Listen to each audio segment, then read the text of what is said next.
علیہ الصلاۃ والسلام کے متعدد ارشادات سے بڑے واضح طریقے سے یہ ثابت ہے۔ دو تین اہم باتیں جو آج کل کے دور میں سمجھنے کی ہیں اور جن کی بڑی اہمیت ہے، اس کو سمجھنا چاہیے اس مسئلہ ختم نبوت کے حوالے سے، عقیدہ ختم نبوت کے حوالے سے۔ سب سے پہلی بات یہ سمجھنی چاہیے کہ آج دنیا میں یہ پروپیگنڈا کیا جاتا ہے کہ مسلمان انتہا پسند ہیں، مسلمان دہشت گرد ہیں، مسلمانوں کا مزاج بڑا سخت ہے، فنڈامنٹلسٹ ہیں، ایکسٹریمسٹ ہیں، مختلف الفاظ سے یہ باور کروانے کی کوشش کی جاتی ہے جیسے مسلمان کوئی بہت زیادہ کوئی وحشی قسم کے اور بہت کوئی درندے قسم کے لوگ ہیں۔ پہلی بات یہ سمجھنی چاہیے، قرآن کریم میں اللہ تعالیٰ نے ارشاد فرمایا محمد الرسول اللہ والذین معہ اشداء علی الکفار رحماء بینہم، کہ محمد اللہ کے رسول ہیں اور جو ان کے ساتھی ہیں اشداء علی الکفار، یہ کافروں پر بہت سخت ہیں، رحماء بینہم، آپس میں ایک دوسرے کے ساتھ بڑے رحم دل ہیں۔ یہ قرآن کی آیت ہے۔ حضور کے صحابہ کافروں پر بڑے سخت ہیں۔ اسی سخت کو بنیاد پرست بھی کہا جاتا ہے، اسی سخت کو انتہا پسند بھی کہا جاتا ہے، اسی سخت کو دہشت گرد بھی کہا جاتا ہے۔ حدیث شریف میں آتا ہے حضور علیہ الصلاۃ والسلام نے ارشاد فرمایا من احب للہ و ابغض للہ، جو اللہ کے لیے محبت کرے اور اللہ کے لیے بغض رکھے، جو اللہ کے لیے محبت رکھے اور اللہ کے لیے بغض رکھے، وَأَعْطَى لِلَّهِ وَمَنَعَ لِلَّهِ، اللہ کے لیے دے اور اللہ کے لیے نہ دے، جہاں دے تو اللہ کی رضا کے لیے دے، جب روکے تو اللہ کی رضا کے لیے ہاتھ کو روکے، حضور نے فرمایا فَقَدْ اسْتَكْمَلَ الْإِيمَانِ، ایسے آدمی کا ایمان مکمل ہوتا ہے۔ اب ہمیں ایک بات یاد رہتی ہے من احب للہ، جو اللہ کے لیے محبت کرتا ہے، دوسری بات کو ہم بھول جاتے ہیں وَأَبْغَضَ لِلَّهِ، اللہ کے لیے محبت بھی کرنی ہے، اللہ کے لیے دشمنی بھی کرنی ہے۔ صحابہ کرام جب حضور علیہ الصلاۃ والسلام پر ایمان لائے تو انہوں نے اپنے گھر بار چھوڑے یا نہیں؟ میدان بدر میں جب صحابہ لڑیں، کس سے لڑیں؟ چاچا اپنے بھتیجے سے لڑا ہے، باپ اپنے بیٹے سے لڑا ہے، بیٹا اپنے باپ سے لڑا ہے، بھائی اپنے بھائی سے لڑا ہے، ماموں اپنے بھانجے سے لڑا ہے۔ صحابہ فرماتے ہیں ہمارے لیے بدر کی جنگ اس لیے بہت زیادہ سخت تھی کہ ہم میں سے ہر آدمی دوسرے کا رشتہ دار تھا، ہر رشتہ دار دوسرے رشتہ دار کی گردن اڑا رہا تھا۔ حضرت ابوبکر کے والد نے کہا تھا نا کہ تم میرے سامنے آ گئے تو میں نے کہا میرا بیٹا ہے، میں نے چھوڑ دیا۔ حضرت ابوبکر نے فرمایا اللہ کی قسم اگر تم میرے سامنے آتے میں تمہیں نہیں چھوڑتا۔ اللہ کی محبت میں پھر ساری محبتیں ختم ہو جاتی ہیں۔ یہ بات اچھے طریقے سے یاد رکھیں، یہ بات ذہن سے نکال دیں کہ ایک مسلمان کافر کے لیے ہر حال میں نرم ہی رہے گا، وہ آ کے ہمیں گالی دے، وہ آ کے ہمیں قتل کرے، وہ آ کے ہم پہ جنگ مسلط کرے، وہ ہمارے نبی کی توہین کرے، ہمارے نبی کی گستاخی کرے، ہم بڑے رحم دل رہیں، ہمارے اخلاق اچھے رہیں۔ ایسے آدمی میں ایمان نہیں ہے جس کو ایسے موقع پہ غصہ نہیں آتا۔ قرآن کریم میں اللہ نے فرمایا اشداء علی الکفار، صحابہ کافروں پر سخت ہیں۔ دوسرے نمبر پر فرمایا رحماء بینہم، آپس میں رحم دل ہیں۔ آج دنیا کی پوری عالمی طاقتیں، کفریہ طاقتیں اس بات کی کوشش میں ہیں کہ مسلمان سے اس کی دینی غیرت کو نکال دیا جائے۔ کہتے ہیں ان مسلمانوں کو ہر بات پہ غصہ آ جاتا ہے، مولویوں کو ہر بات پہ غصہ آ جاتا ہے۔ کوئی شخص اگر آ کر آپ کو یہ کہے کہ فلاں آدمی آپ کا باپ نہیں ہے، میں آپ کا باپ ہوں، اور میں آپ کو دلیل سے ثابت کر کے بتاؤں گا کہ وہ آپ کا باپ نہیں، میں آپ کا باپ ہوں، اور آپ میرے دلائل سنو، آپ دلائل سنیں گے اس کے کہ ہاں ذرا آپ بتائیں پہلی دلیل کا یہ جواب ہے، دوسری دلیل کا یہ جواب ہے، تیسری دلیل کا یہ جواب ہے، تو آپ کی عزت اتنی زیادہ ہے، آپ کی ماں کی عزت اتنی زیادہ ہے کہ ایک آدمی اگر آ کر یہ دعویٰ کرے کہ میں تمہارا باپ ہوں، فلاں باپ نہیں، تو آپ کو غیرت آتی ہے، اور ایک آدمی آ کر یہ دعویٰ کرے کہ میں نبی ہوں، میں پیغمبر ہوں، ہمیں کوئی غیرت نہیں ہے، اور اگر غیرت آئے تو کہیں یہ انتہا پسند ہے، اور کہیں کہ آپ جی دلائل دیں ذرا، کیا دلیل ہے جی، پہلی دلیل، دوسری دلیل، تیسری دلیل. ایک مسلمان کو شرم آنی چاہیے. علماء نے لکھا ہے کہ نبوت کے دعوے دار سے دلیل مانگنے والا خود کافر ہو جاتا ہے. اگر ایک آدمی نے نبوت کا دعویٰ کیا اور آپ اس سے یہ دلیل مانگتے ہیں کہ آپ مجھے دلیل دیں کہ آپ کس دلیل سے یہ دعویٰ کرتے ہیں کہ آپ نبی ہیں، یہ دلیل مانگنے والا خود کافر ہو جاتا ہے. بھائی کتا ہے، خنزیر ہے، گدھا ہے، وہ یہ کہتا ہے، کتا کہتا ہے کہ میں کتا نہیں، میں انسان ہوں. آپ میرے دلائل سنیں کہ میں کتا کیوں نہیں، میں انسان کیوں ہوں. گدھا آپ کو کہتا ہے کہ آپ میرے دلائل سنیں، میں گدھا نہیں ہوں، میرے دلائل سنیں کہ میں گدھا کیوں نہیں، انسان کیوں ہوں. آپ گدھے کے دلائل سنیں گے. ختم نبوت کا عقیدہ امت کا اجماعی عقیدہ ہے، اس پر امت کے سارے طبقات متفق ہیں. کسی فرقے کا، کسی مسلک کا کوئی اختلاف اس میں نہیں ہے. کوئی شیعہ سنی کوئی اختلاف ختم نبوت کے مسئلے میں کسی کا نہیں ہے. کوئی بریلوی، اہل حدیث، جتنے آپ لے لیں، مسالک لے لیں. قادیانیوں کا کافر ہونا اور غیر مسلم ہونا یہ بالکل اسی طرح واضح ہے جیسے کتے کا کتا ہونا واضح ہے. قادیانی اگر یہ کہے گا میں مسلمان ہوں، اس سے ہمیں دلیل کی ضرورت، اس کے کافر ہونے کے لیے یہی بات کافی ہے کہ وہ حضور کے بعد کسی کو نبی مانتا ہے، بس. اب ایک بہت بڑا مغالطہ قادیانیوں کی طرف سے مسلمانوں کو یہ دیا جاتا ہے، اس بات کو اچھے طریقے سے سمجھیں، یہ ہمارے عقیدے کا مسئلہ ہے، ہمارے بچوں کو پتہ نہیں. ہم کسی مولوی کے پاس بیٹھتے نہیں، دین پڑھنے کی ہمیں کوئی فکر نہیں، کوئی اہمیت ہماری نظروں میں نہیں ہے. 25 30 35 سال کی عمر میں جب بچے گمراہ ہوتے ہیں پھر مولوی کے پاس آتے ہیں تعویذ دے دو.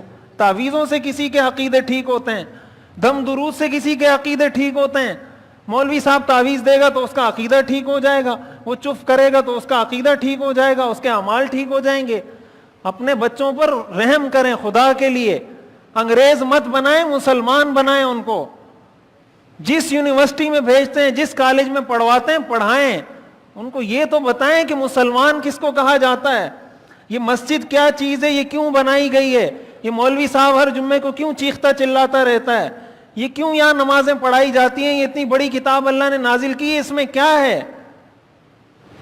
ہمارے مسلمانوں کو قادیانی ذرا سی ایک دو باتیں کرتے ہیں تو ہمارے مسلمان شک میں پڑ جاتے ہیں، وہ ہل جاتے ہیں، ان کے عقیدے شک میں پڑ جاتے ہیں.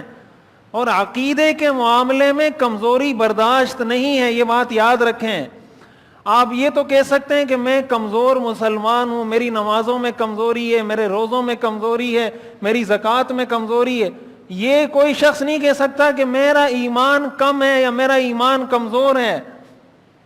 ایمان اللہ کو 100% چاہیے، 100%. 99% ایمان والا کافر ہوتا ہے. عقائد کے معاملے میں اگر کوئی شخص یہ کہتا ہے میں اللہ کو مانتا ہوں، رسول کو مانتا ہوں، قرآن کو مانتا ہوں، لیکن آخرت کو نہیں مانتا، وہ مسلمان ہوگا؟ کیسے مسلمان ہوگا؟ اتنی ساری چیزوں کو مان رہا ہے، ایک چیز کو نہیں مانے گا، مسلمان نہیں ہو سکتا. تو اگر وہ ساری چیزوں کو مانتا ہے لیکن عقائد میں کسی ایک چیز کا بھی انکار کر دے، وہ کافر ہوتا ہے. اب قادیانیوں کی طرف سے یہ بات کی جاتی ہے کہ ہم حضور علیہ الصلاۃ والسلام کو خاتم النبیین مانتے ہیں. ان کی بہت ساری ایسی ویڈیوز بھی ہیں، وہ آ کے لوگوں کو دکھاتے بھی ہیں کہ ہم تو یہ دعویٰ کرتے ہیں کہ حضور علیہ الصلاۃ والسلام کیا ہیں؟ خاتم النبیین ہیں. عام مسلمان اس سے شک میں پڑ جاتا ہے کہ یہ تو شاید حضور کی ختم نبوت کو مانتے ہیں، لیکن اس سے آگے کی بات کوئی ان سے نہیں پوچھتا اور آگے کی بات کوئی سنتا بھی نہیں ہے. آپ اس سے یہ کہیں کہ حضور علیہ الصلاۃ والسلام خاتم النبیین ہیں اور حضور کے بعد نبوت کا دعویٰ کرنے والے ہر شخص پر میں لعنت بھیجتا ہوں، یہ مطالبہ کریں اس سے. آپ یہ کہیں کہ میں مرزا قادیانی پہ لعنت بھیجتا ہوں. حضور کے بعد کسی بھی قسم کی نبوت کا دعویٰ کرنے والا، اصولی نبی، ذلی نبی، بروزی نبی، امتی نبی، مسیح موعود، کوئی بھی کسی بھی قسم کی نبوت کا دعویٰ کرنے والا، اس پہ میں لعنت بھیجتا ہوں، اس کو میں کافر سمجھتا ہوں، اس کو میں زندیق سمجھتا ہوں. آج کل یہ بات مغالطے کے طور پہ پھیلائی جا رہی ہے کہ فلاں قادیانی یہ کہہ رہا ہے کہ میں مسلمان ہوں، میں حضور کو خاتم النبیین مانتا ہوں. اتنی بات کافی نہیں ہے.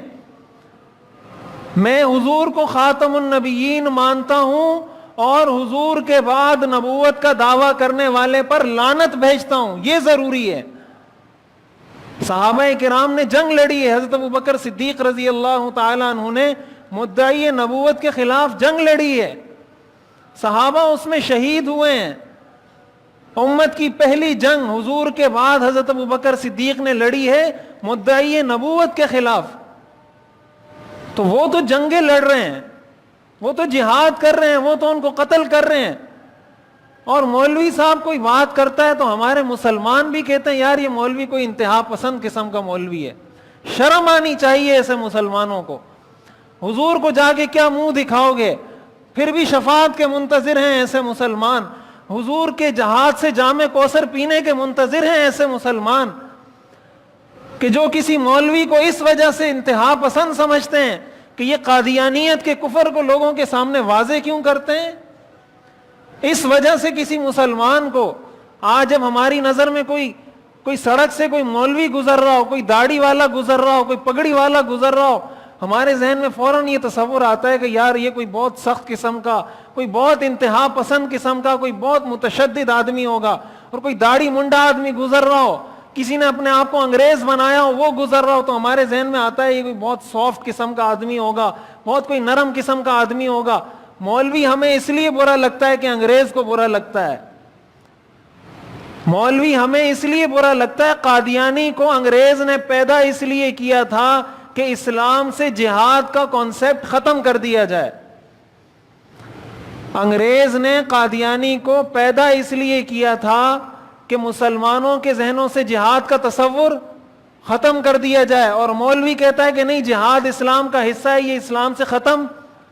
آج ہمارے مسلمان یہ بات بھی کرتے ہیں کہ جی وہ بڑے خوش اخلاق ہوتے ہیں، ان کے اخلاق بڑے اچھے ہوتے ہیں، اور دنیا میں کہیں کسی قادیانی پر آپ کو دہشت گردی کا مقدمہ نہیں ملے گا.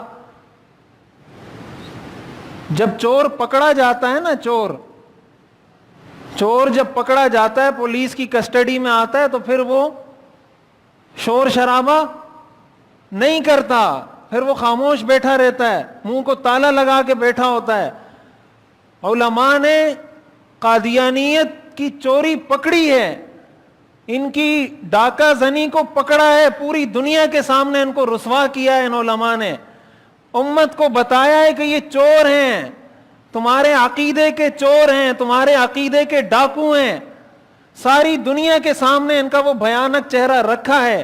اب ان کے پاس سوائے اس کے کوئی راستہ بچتا نہیں کہ یہ نرم نرم باتیں کر کے لوگوں کو اپنا بنائیں.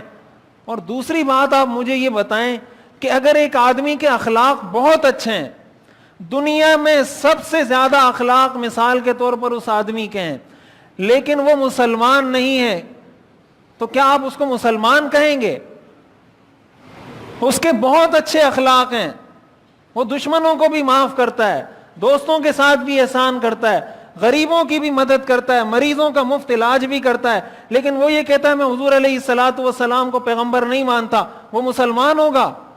تو کسی کے اخلاق کا اچھا یا برا ہونا اس کے مسلمان یا غیر مسلم ہونے کی دلیل ہوتی ہے. اگر کسی کے اخلاق اچھے ہیں تو اس کا مطلب یہ مسلمان ہے، اور کسی کے اخلاق اچھے نہیں تو یہ مسلمان نہیں. کیا اسلام کا تعلق اخلاق کے ساتھ ہے یا عقائد کے ساتھ ہے؟ اسلام عقیدے کا نام ہے. پہلے عقیدہ ٹھیک ہوگا. اللہ تعالیٰ ارشاد فرماتے ہیں قُلْ هَلْ نُنَبِّئُكُمْ بِالْأَخْسَرِينَ أَعْمَالًا، اللہ فرماتے ہیں کیا میں تمہیں ان لوگوں کے بارے میں بتاؤں جو سب سے زیادہ خسارے میں ہیں.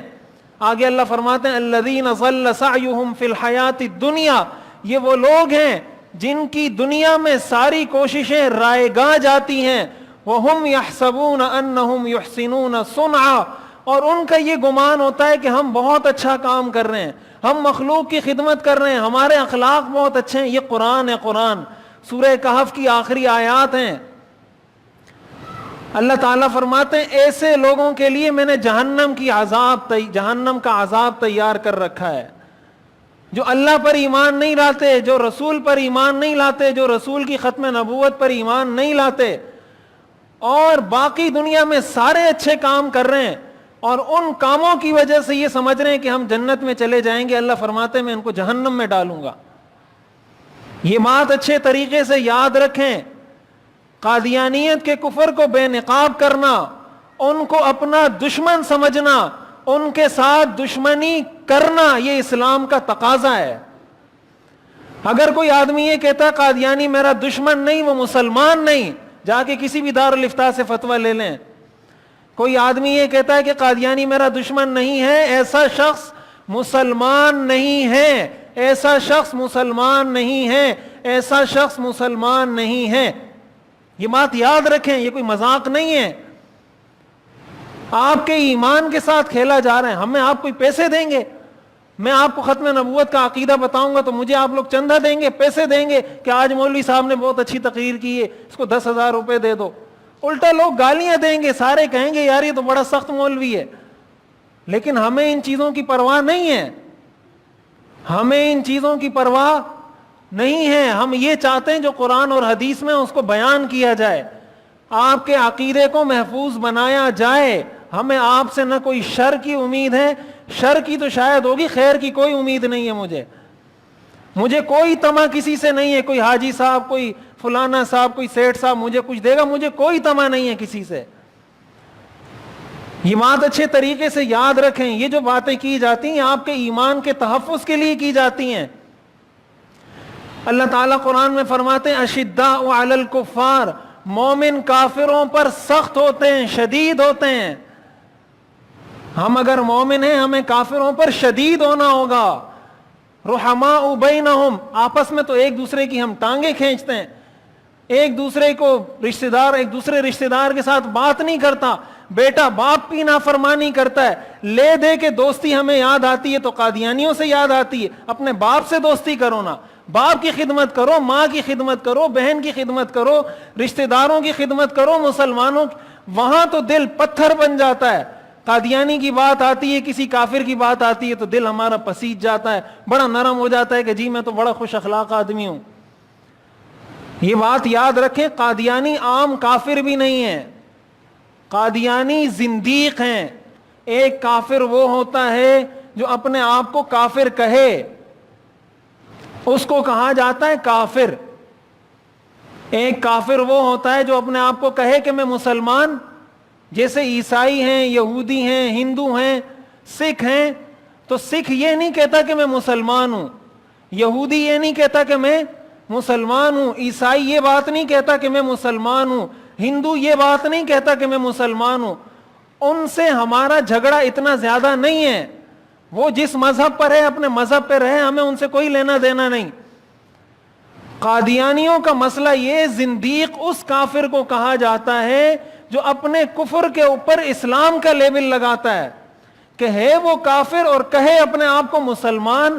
ایسے کافر کو کافر نہیں کہتے، ایسے کافر کو زندیق کہتے ہیں۔ یہ کفر کا سب سے اعلیٰ درجہ ہے۔ بھائی آپ اگر کوئی ختم نبوت پہ ایمان نہیں رکھتا، وہ صاف کہے میں مسلمان نہیں ہوں، بات ختم، ہمارا کوئی جھگڑا نہیں ہے۔ صاف کہہ دے میں مسلمان، میں اسلام کو نہیں مانتا، میں اسلام کا فالوور۔ مصیبت یہاں سے پیدا ہوتی ہے کہ اپنے آپ کو مسلمان کہتے ہیں، اپنے آپ کو احمدی کہتے ہیں، عام مسلمان اس سے دھوکے میں پڑتا ہے۔ کسی کو دجل کہا جاتا ہے، ایسے ہی لوگوں کو دجال کہا جاتا ہے۔ دجل کا مطلب ہوتا ہے خلط ملط جو چیزیں کر دی جاتی ہیں، حق و باطل کو ملا دیا جاتا ہے۔ لا تلبسوا الحق بالباطل وتکتمون الحق وانتم تعلمون۔ یہ یہودی یہ کام کیا کرتے تھے، اللہ نے منع کیا اس سے کہ حق اور باطل کو خلط ملط مت کرو۔ تو جو قادیانی ہیں یہ عام کافر نہیں ہیں، یہ زندیق ہیں، زندیق۔ اور زندیق اس کافر کو کہا جاتا ہے جو اپنے کفر کے اوپر اسلام کا لیبل لگاتا ہے۔ ایسے کافروں کا بائیکاٹ کرنا لازم ہے، عام کافر کا بائیکاٹ کرنا ضروری۔ ایسے جو قادیانی جو کافر ہیں یا جو زندیق ہوتے ہیں، ایسے کافروں کا بائیکاٹ لازم ہوتا ہے۔ اس کی وجہ یہ ہوتی ہے کہ ایسے لوگوں کا کفر مسلمانوں میں پھیلنے کا اندیشہ ہوتا ہے کہ وہ اپنے آپ کو مسلمان شو کر رہا ہے، عام آدمی کنفیوز ہو جاتا ہے۔ ہماری یونیورسٹی کے طلبہ، ہمارے اسکولوں کے طلبہ، آج کل چونکہ سوشل میڈیا کا دور ہے، ہر آدمی فیس بک، یوٹیوب پر کبھی قادیانیوں کی تقریریں سن رہا ہے، کبھی کسی مولوی کی تقریریں سن رہا ہے، ان کو سمجھ نہیں آ رہی. اور ماں باپ کو تو اتنی کوئی سمجھ ہے نہیں کہ اپنے بچے کو مسلمان بنائے. اس نے تو اسکول میں ڈال دیا ہے کہ ڈاکٹر بن جائے گا، مسلمان بنے یا نہ بنے، ہندو بنے، عیسائی بنے، قادیانی بنے، ڈاکٹر بن جائے، بس انجینئر بن جائے. مسلمان بنتا ہے ہماری بلا سے نہیں بنتا، ہماری بلا سے اپنا کام کرے. جنت میں جاتا ہے جہنم میں جاتا ہے ہماری بلا سے. ان کو کچھ نہیں پتا. اس طرح کی جو چیزیں ہوتی ہیں، اس طرح کے پیغامات کو عام کرنا چاہیے. اپنے گھر کے بچے بچے کو بتائیں، اپنی گلی کے بچے بچے کو بتائیں، اپنے محلے کے بچے بچے کو بتائیں کہ قادیانی کافر ہے، قادیانی زندیق ہیں، وہ ختم نبوت کا منکر ہیں، ان کے ساتھ ہماری کبھی صلح نہیں ہو سکتی.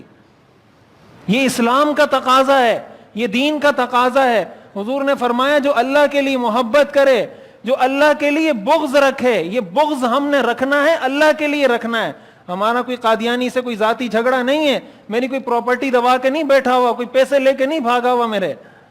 ہمارا عقیدے کا جھگڑا ہے. تو ایک تو اس بات کو سمجھیں کہ قادیانی جب یہ بات کرتے ہیں کہ ہم ختم نبوت کو مانتے ہیں، ان کو یہ کہنا چاہیے کہ قادیانی پہ لعنت بھیجو. اگر ختم نبوت کو مانتے ہو، یہ بات کرو کہ حضور کے بعد نبوت کا مدعی جو بھی ہوگا اس پہ میں لعنت بھیجتا ہوں، بالخصوص مرزا قادیانی پہ لعنت بھیجتا ہوں. پھر پتہ چلے گا مسلمان ہے یا مسلمان نہیں ہے. دوسرے نمبر پر یہ بات سمجھنی چاہیے کہ قادیانی عام کافر بھی نہیں ہیں، یہ زندیق ہیں اور مرتد ہیں. وہ قادیانی جو پہلے مسلمان تھے اور بعد میں قادیانی بنے ہیں، ایسے قادیانی زندیق بھی ہیں، مرتد بھی ہیں. مرتد شریعت میں واجب القتل ہوتا ہے. 3 دن کی مہلت شریعت دیتی ہے ایسے آدمی کو جو اسلام کو چھوڑ کر کسی اور مذہب کو اختیار کرے. 3 دن کی مہلت شریعت کہتی ہے. اس کے سوالات سنو، اس کے شکوک و شبہات سنو، اس کو مطمئن کرو. 3 دن میں مطمئن ہو گیا ٹھیک، نہیں تو چوتھے دن گردن اڑا دو اس کی. مرتد کی سزا اسلام میں قتل ہے. عام کافر کو اسلام کچھ نہیں کہتا. مرتد اگر کوئی اسلام کو چھوڑ کر مرتد ہوتا ہے، ایسے کو قتل کیا جاتا ہے، اس لیے کہ ایسا آدمی اسلام کو بدنام کرتا ہے. ان چیزوں کو سمجھیں، ان کو سمجھیں بھی اور اپنے بچوں کو سمجھائیں بھی. اور یہ بات بھی ذہن میں بٹھا دیں کہ ایسی بات پہ غیرت کا پیدا ہونا ایمان کا تقاضا ہے. حضور نے فرمایا لا یؤمن احدکم حتی اکون احب الیہ من والدہ وولدہ والناس اجمعین. تم میں سے کوئی شخص اس وقت تک مسلمان نہیں ہو سکتا جب تک میں اس کی نظر میں اس کے والدین سے، اس کی اپنی جان سے، دنیا کی ہر چیز سے زیادہ محبوب نہ ہو جاؤں. اگر ہمارے باپ کو کوئی گالی دیتا ہے تو آپ اس کی دلیل سنیں گے؟ جی آپ مجھے دلیل دیں، کس دلیل سے آپ نے یہ گالی دی ہے. ماں کو کوئی گالی دے تو میں اس سے پوچھوں گا مجھے دلیل دیں کہ یہ ماں کو کس دلیل سے گالی دی ہے. تو اللہ حضور تو فرما رہے ہیں کہ میرا مرتبہ تمہارے اوپر باپ سے زیادہ ہے، ماں سے زیادہ ہے. تو باپ پر غیرت آتی ہے، ماں پر غیرت آتی ہے، حضور پر غیرت نہیں آتی. اپنے ایمان کی فکر کریں کہ ان چیزوں پہ غیرت آ رہی ہے، ان پہ نہیں آ رہی. اللہ تعالیٰ فرماتے ہیں ان الذین یؤذون اللہ ورسولہ، وہ لوگ جو اللہ اور اس کے رسول کو تکلیف پہنچاتے ہیں، اولئک الذین لعنہم اللہ، اللہ فرماتے ہیں میں ایسے لوگوں پہ لعنت کرتا ہوں. یہ جو قرآن کی آیت ہے نا ان اللہ وملائکتہ یصلون علی النبی، اس آیت کے بعد یہ آیت ہے ان الذین یؤذون اللہ ورسولہ، وہ لوگ جو اللہ اور اس کے رسول کو تکلیف پہنچاتے ہیں. تو ختم نبوت کے بعد اگر کوئی نبوت کا دعویٰ کرے اس سے حضور کو تکلیف ہوگی یا نہیں؟ اگر حضور کی نبوت کے بعد کوئی نبوت کا دعویٰ کرتا ہے اس سے حضور کو تکلیف ہوگی یا نہیں؟ تو اللہ فرماتے ہیں اولئک الذین لعنہم اللہ، میں ایسے لوگوں پہ کیا کرتا ہوں؟ لعنت کرتا ہوں. تو اگر کوئی مولوی لعنت کرے تو لوگوں کو مرچیں لگ جاتی ہیں. اللہ فرما رہے میں لعنت کرتا ہوں، اللہ لعنت کرتے ہیں. تو قادیانی پہ اللہ نے لعنت کی ہے. کس نے لعنت کی ہے؟ اللہ نے لعنت کی ہے، اللہ کے پیغمبر نے لعنت کی ہے. مولوی اگر ہمارے لوگ کہتے ہیں کاش میں حضور کے دور میں ہوتا، کاش میں حضور کے زمانے میں ہوتا. اگر ہم حضور کے زمانے میں ہوتے کوئی پرلے درجے کے منافق ہوتے ہیں ہم لوگ. جس طریقے سے آج ہم اپنے مولویوں کو ٹارگٹ کرتے ہیں، مولوی آپ کو کوئی اپنا مذہب بتا رہا ہے، یہ میں قرآن پڑھ رہا ہوں یا اپنا کوئی فلسفہ جھاڑ رہا ہوں یہاں پر؟ حضور اگر ہمیں یہ آیات سناتے ہیں، ہم تو حضور کو بھی کہتے ہیں معاذ اللہ کہ یہ انتہا پسند ہے، یہ دہشت گرد ہے، ہم تو حضور کو بھی یہی کہتے.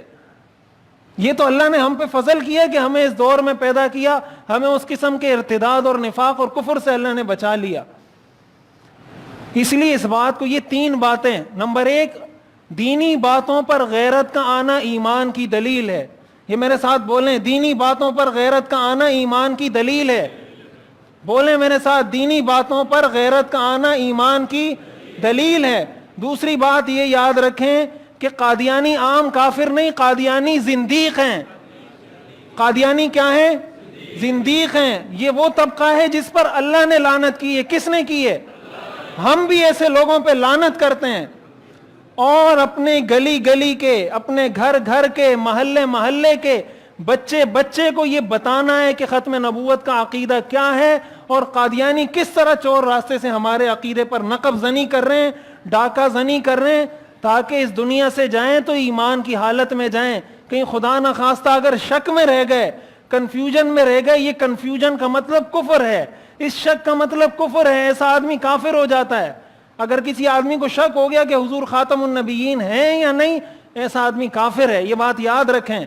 عقیدے کے معاملے میں شریعت کوئی کمپرومائز نہیں کرتی. اور چوتھی اور آخری بات یہ کہ جب بھی کوئی قادیانی یہ بات کرے کہ میں خاتم النبیین حضور کو مانتا ہوں، اس سے یہ مطالبہ کریں کہ مرزا قادیانی پہ لعنت بھیجیں. اگر وہ لعنت بھیجتا ہے پھر پتہ چلے گا کہ حضور کو خاتم النبیین مانتا ہے یا نہیں. اللہ تعالی ہمیں سمجھنے اور عمل کرنے کی توفیق عطا فرمائے. وآخر دعوانا ان الحمد للہ رب